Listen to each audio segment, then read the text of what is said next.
Aujourd'hui les amis, on va parler d'un sujet qui nous concerne tous. Là où se posent énormément de questions, c'est les stocks sur Amazon. Si vous envoyez du stock sur Amazon FBA mais vous êtes perdu dans les statuts, les délais et les règles d'approvisionnement, alors cette vidéo est faite pour vous. Dans cette vidéo, je vais vous expliquer tout ce que vous devez savoir pour gérer et comprendre tout l'archétype d'Amazon pour la gestion des stocks. Comme vous le savez, bien gérer son stock pour démarrer sur Amazon et être rentable et surtout ne pas se faire désactiver ou avoir des pénalités sur le compte est essentiel. Aujourd'hui, je vais vous expliquer toutes les règles Amazon sur les stocks, comment réapprovisionner efficacement, les délais à connaître et que faire en cas de rupture. Tout d'abord, on va commencer par les règles de stock sur Amazon FBA. Il faut savoir qu'Amazon attend de ses vendeurs d'être carrés sur le stockage. C'est-à-dire qu'il doit prévoir le réapprovisionnement, éviter les ruptures de stock, éviter le surstock. Donc effectivement, ça paraît être très compliqué à gérer, mais après cette vidéo, je pense que ça va être beaucoup plus clair pour toi. Amazon a mis en place sur le seller central une notation IPI ou IUL, Inventory Utilization Limit, qui va permettre de te donner un score sur l'état de la gestion de tes stocks. Grâce à cette note, Amazon va pouvoir déterminer les conditions que tu vas avoir pour pouvoir envoyer dans ces entrepôts, le nombre de stocks que tu vas pouvoir envoyer, mais aussi si tu risques d'avoir des pénalités si ton stock traîne trop longtemps, plus de 90 jours sur Amazon. Dis-toi bien que ton stock impacte directement la performance de ton compte vendeur FBA, donc c'est un aspect essentiel qu'il va falloir mesurer, étudier et regarder régulièrement. Ne t'inquiète pas, ça paraît être un sac de nœuds, mais en fait, c'est plutôt simple à comprendre. On se retrouve tout de suite sur mon PC où je vais te montrer un peu comment fonctionne l'onglet « Gérer tout le stock que tu as sur ton seller central » pour que tu aies une vision claire et surtout que tu aies un visuel. Allez, à tout de suite. Alors, sur ton seller central, tu vas trouver dans stock, gérer tout le stock. C'est vraiment l'un des éléments principaux que tu vas avoir sur Amazon. Comment ça se décortique? Alors, c'est plutôt simple et c'est assez intuitif. Tu vas avoir ton indice de performance sur 30 jours. Alors ça va te permettre déjà de suivre ton classement des ventes et ta vue de page pour savoir si ton produit est bien noté ou pas. Mais sache qu'en arbitrage, ça va pas être d'une grande utilité. À la limite, ce qui va être utile, c'est les ventes. Ça va te donner un indice de tout ce que tu as vendu en chiffre d'affaires sur ce produit-là. Ensuite, tu as l'indice de stock. Donc ça va être hyper intéressant, notamment si tu es en FBA, donc expédié par Amazon. Donc tu as les trois sous-parties qu'on va parler ensuite dans cette vidéo. Tu as la partie entrant, non expédiable, réservé et disponible. Ce qui fait 4 sous-parties, pas 3. Non expédiable, c'est simplement que le produit a été soit abîmé, soit le packaging a été mal fait, le mauvais code FNSKU, tu n'as pas mis les étiquettes ou les sachets de protection, donc Amazon ne pourra pas l'expédier et va le garder dans ses stocks jusqu'à ce qu'il te le renvoie chez toi. Réservé, ça veut dire que le stock est arrivé dans les entrepôts, il est soit en train d'être dispatché, soit en contrôle qualité, ou alors en attente d'action par Amazon. Entrant, ça veut dire que ton stock n'est pas encore dans les entrepôts et que c'est simplement que tu as créé ton expédition, donc le stock arrive vers Amazon. Et disponible, effectivement, comme son nom l'indique, c'est disponible. Donc là, tu es sûr que ton produit est disponible en FBA, Prime, expédié par Amazon, donc là tu n'as plus rien à faire. Sache que tu peux avoir des incohérences lors d'une expédition pendant les jours qui suivent, car Amazon crée et fait soi-même sa logistique, donc tu peux avoir des articles en réservé, puis ensuite en entrant, puis ensuite en disponible, puis ensuite en réservé pendant un moment. Ne t'inquiète pas, tout va se mettre en place naturellement et automatiquement après. Stresse pas trop les premiers temps, quand tu viens d'envoyer Amazon, tu sais que ça arrivé aux entrepôts et que c'est pas toujours disponible. Oh là là, qu'est-ce qu'ils ont fait de mes produits? Non, pour l'instant, prends du recul et puis attends un petit peu et tu verras que généralement, dans la majorité des cas, ça se passe plutôt bien. Ensuite, à côté, tu as estimation du prix. Ça va être assez pratique quand tu n'as pas beaucoup de références. Moi, c'est ce que j'utilise aussi. Ça va te permettre en un coup d'œil de savoir si ton offre est en vedette ou pas. En gros, si un vendeur t'est passé dessus ou si un vendeur vend moins cher. Donc comme ça, tu vas savoir tout de suite. Là, par exemple, sur ce produit, l'offre n'est pas en vedette. J'ai le prix en dessous, à 20,98. Donc ça veut dire que pour être compétitif, il faudrait que je baisse mon prix. Mais sachant que moi, ma rentabilité, je préfère attendre, bloquer peut-être les produits, attendre que les autres vendeurs déstockent pour vendre à mon prix. Et c'est une stratégie qu'on peut avoir en arbitrage, comme tu peux avoir de te caler. C'est pour ça que tu as le petit correspondre à côté. Si tu veux correspondre automatiquement au prix le plus bas pour vendre le plus vite. Mais fais vraiment attention à ta rentabilité et vérifie que tu vas pas perdre d'argent. Le prix professionnel, ça va concerner le prix qui va être vendu en B2B. Donc c'est-à-dire à d'autres entreprises. Alors généralement, il s'adapte automatiquement et tu n'as rien à faire. Moi personnellement, le prix professionnel, je le laisse avec mon prix que j'ai directement pour le produit. Le prix compétitif, en fait, c'est Amazon qui va calculer avec tous les frais la marge convenable avec laquelle tu vas pouvoir vendre ton produit et avec laquelle tu auras la buy box. C'est-à-dire que ce prix sera pas forcément le plus bas, mais Amazon a déterminé que ce prix serait assez rentable au niveau de la marge après tous les frais. Et donc, tu pourrais avoir la buy box même si tu n'es pas le prix le plus bas du listing. Et le prix le plus bas, c'est effectivement le prix le plus bas que tu as entre tous les vendeurs. Donc là, si tu veux vraiment passer devant tout le monde, c'est ce prix-là qu'il faudra faire correspondre. Et ensuite, tu as les frais estimés.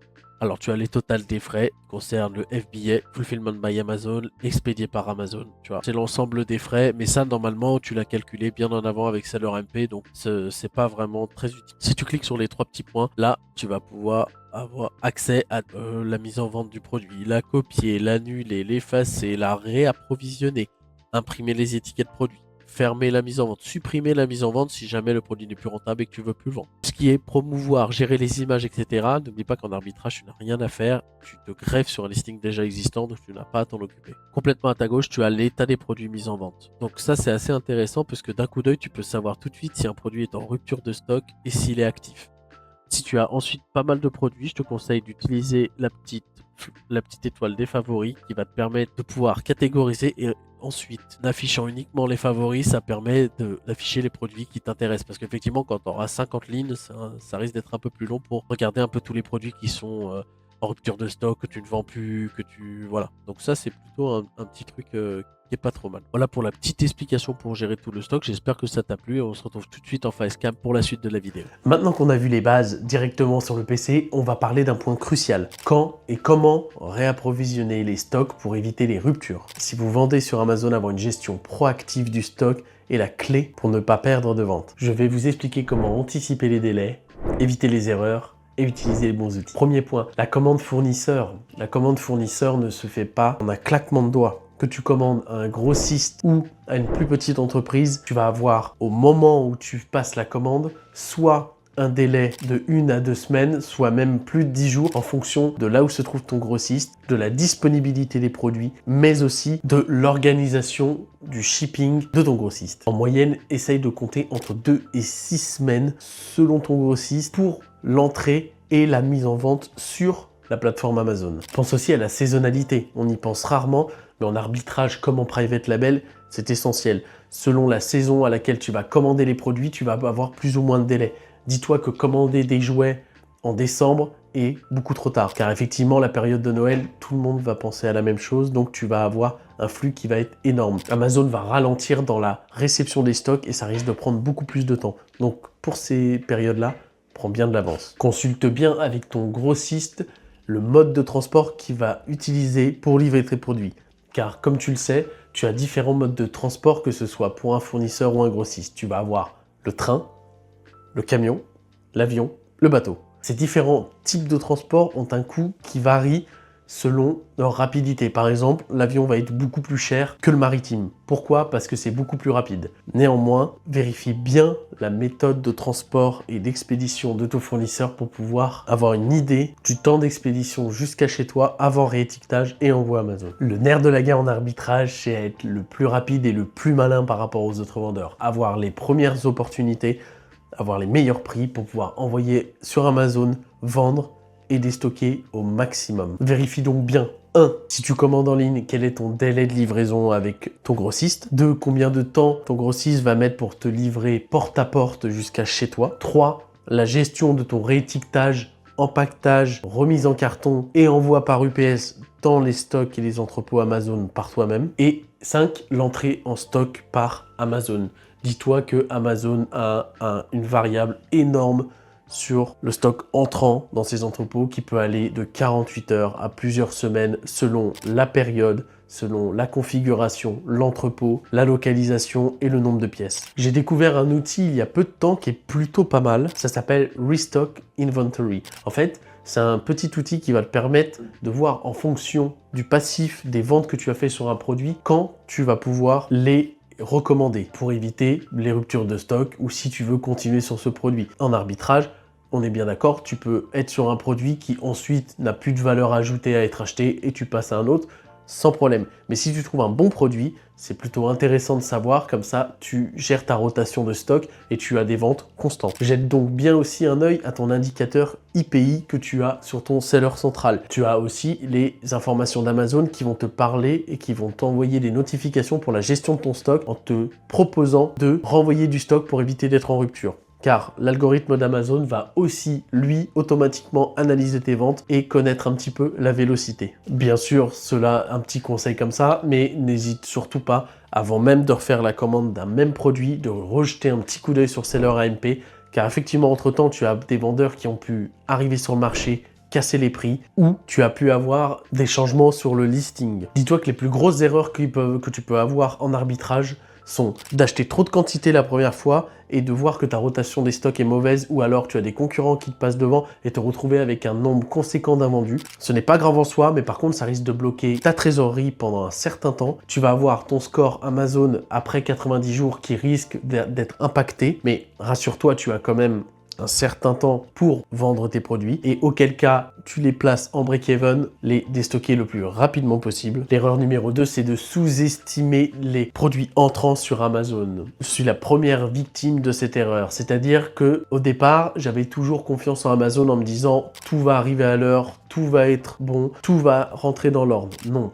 Comme je te disais, les variations d'entrée en stock sur Amazon sont très grandes. Et dis-toi que tu ne pourras pas toucher à ton expédition avant minimum 1 mois après son arrivée dans les stocks. Ce qui est très long, ce qui peut bloquer aussi ta trésorerie et surtout te mettre la pression parce que pendant ce temps-là, tu peux avoir soit des stocks qui sont invisibles, soit des stocks qui sont toujours en réservé, soit des stocks qui ne sont pas reçus et toi, tu ne sais pas où est ta marchandise ni tes produits. Le service client Amazon, tu n'auras jamais aucune réponse avant ce délai. La troisième erreur, c'est, comme je te disais juste avant, vérifie régulièrement si ton produit est toujours rentable, car un produit qui est rentable aujourd'hui ne l'est peut-être pas demain. Donc c'est pour ça que l'essence même de l'arbitrage, c'est d'être agile et de pouvoir te balader sur différents produits, ne pas te bloquer, ne pas te focaliser sur un Asine qui a bien fonctionné. S'il a fonctionné pendant plusieurs mois, c'est génial et j'espère que tu as coffré au maximum. Mais s'il ne fonctionne plus, c'est pas grave, passe au plan B, au plan C, au plan D, au plan E, au plan Z. Tu dois toujours avoir un coup d'avance et prévoir des nouveaux produits. C'est l'essence même de l'arbitrage.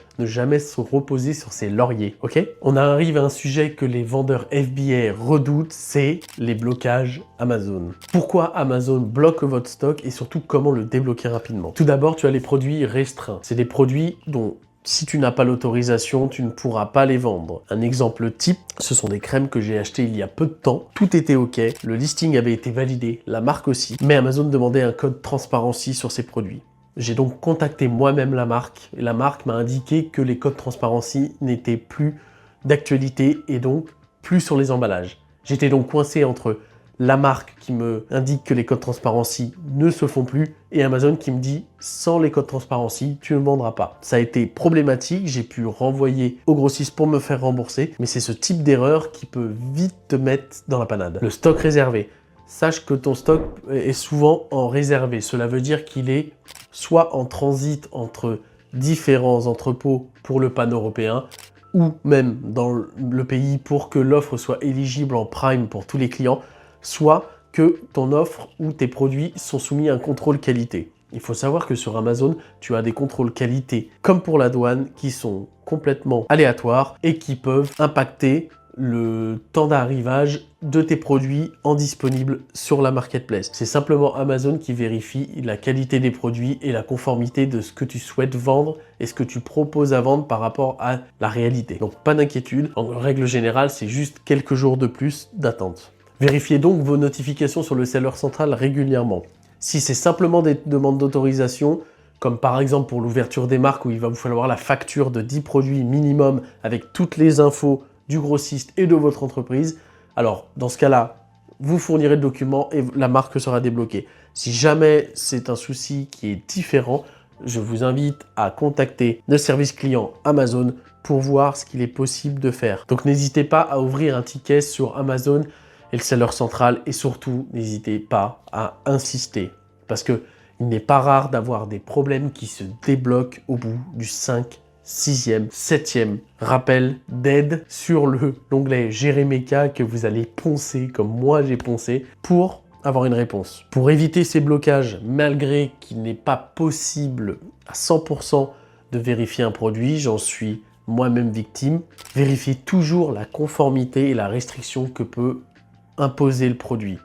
Si tous les feux sont ouverts, que vous faites une première commande, faites une commande en petite quantité. Cela vous permettra d'éviter des gros soucis d'invendu et aussi du stock latent qui risque de bloquer votre trésorerie pendant un certain temps. Petit tips, faites attention à l'arbitrage. Moi, je suis surtout spécialisé dans les grossistes, mais j'ai appris et j'ai entendu autour de moi régulièrement que dans le retail, il faut bien faire attention quand vous achetez dans des grands magasins comme Carrefour ou d'autres, que la facture soit conforme à la demande d'Amazon sous risque que le produit ne soit pas validé. Si jamais vous avez un problème avec une marque pas validée, ce que je vous conseille de faire, c'est d'acheter dans cette même marque 10 petits produits à un fournisseur ou à un grossiste connu pour pouvoir débloquer la marque et ensuite pouvoir tout mettre sur Amazon. N'hésitez pas à vous diriger vers des stylos, des goodies, des porte-clés, des petits objets qui vont juste vous permettre de débloquer la marque sur Amazon et ensuite ouvrir le panel des possibilités. On va ensuite parler du repricing automatique d'Amazon.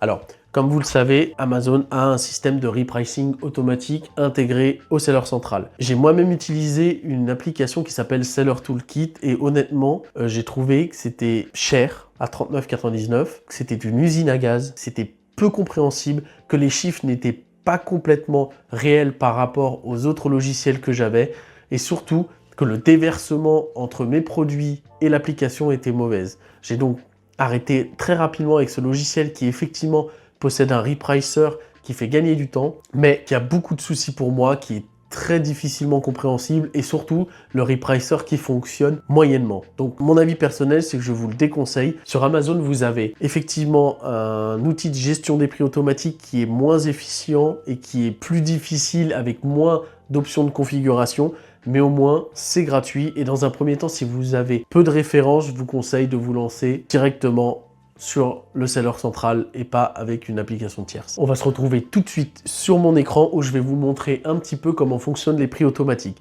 Alors, comme vous le savez, j'ai démarré en 2025, donc soyez pas trop dur parce que moi-même, je ne l'ai pas encore utilisé parce que pour l'instant, le repricer automatique, c'est moi. Allez, on y va tout de suite. Ok, donc là, nous voilà dans la règle des prix. Et donc, ça se trouve dans l'onglet prix automatique, tarification, prix automatique. Voilà, tu l'as juste ici. Ensuite, tu fais créer une règle de prix personnalisée. Alors là, ça va te demander tout simplement quels pays seront concernés.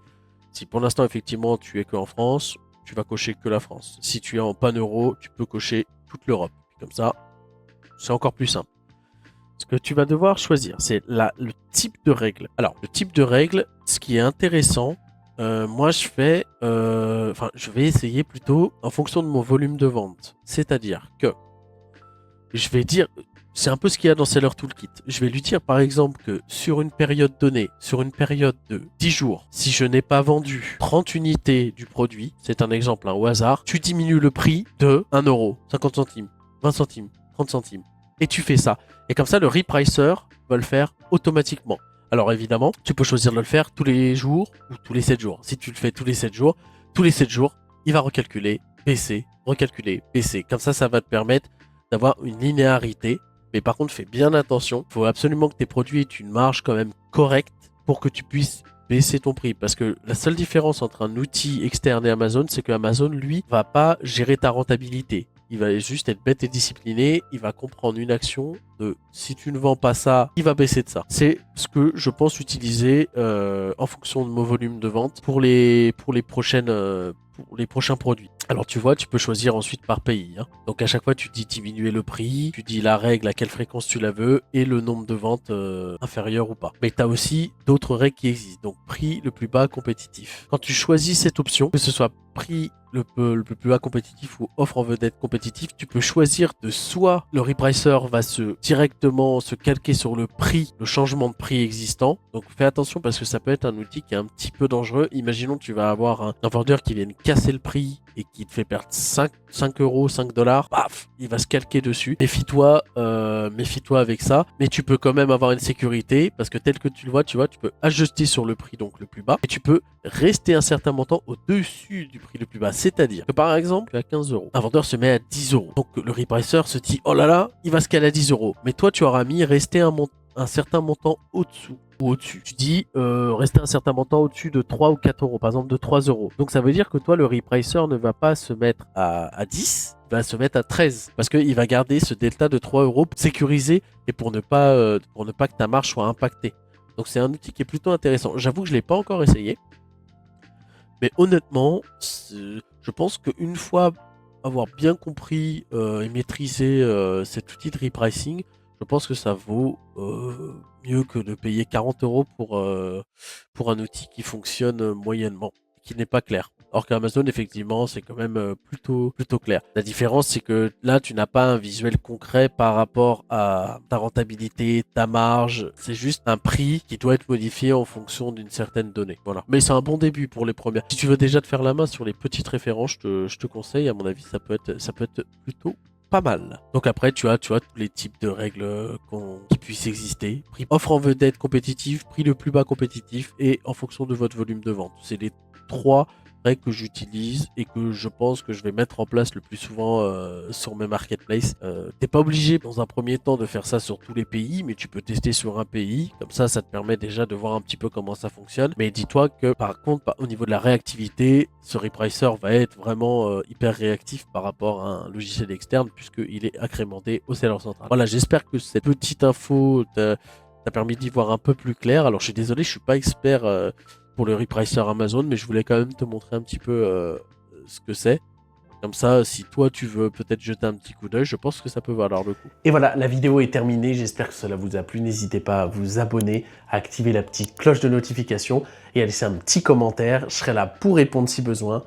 Vous avez aussi mon Instagram où je poste des réels régulièrement et des stories pour vous donner toutes les infos de mon avancée et de mon épopée arbitrage en 2025. En conclusion, n'oubliez pas qu'un bon vendeur FBA anticipe toujours ses réapprovisionnements et surtout garde son calme avec le service client Amazon.